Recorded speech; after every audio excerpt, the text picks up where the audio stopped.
For the first time in half a century, ministers have approved plans to build a new grammar school site in England.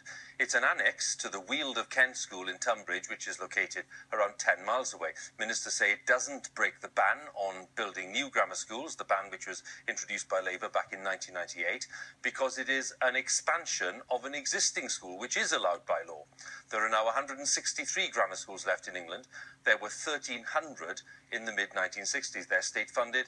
Children are selected on academic ability, usually by means of an entrance exam such as the 11+.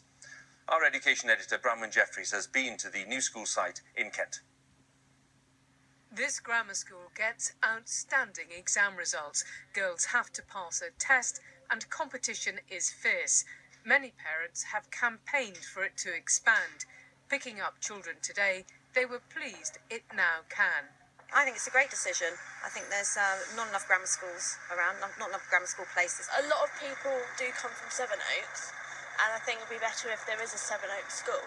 The law says no new grammar schools are allowed to open, but any successful school can expand. So this one is opening an extension. And that's going to be here in Sevenoaks, around 10 miles away, leading some to question whether this can really be counted as part of the same school.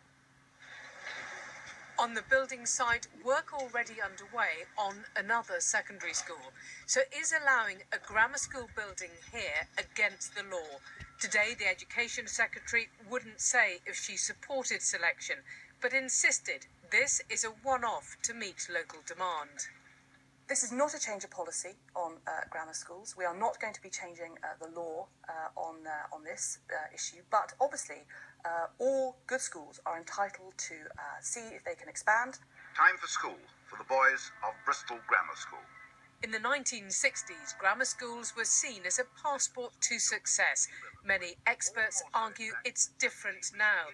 A child on free school meals has half the chance of getting a place, compared to a better-off pupil of the same ability.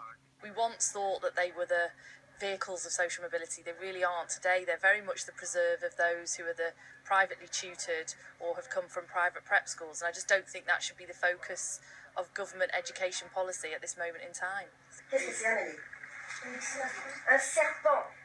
But how will that translate to other schools? 2/3 of Kent's pupils don't get a grammar place. Some come to Knoll Academy in Sevenoaks.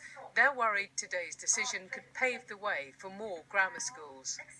Whatever happens in Kent sets a precedent which will allow Pandora's box to be flung open, and lots of young people, I think, will be disadvantaged. Not yet built, this new grammar could face legal challenges and reopen the debate about selection. Bronwyn Jeffries, BBC News, Kent. Let's have a brief look at some of the day's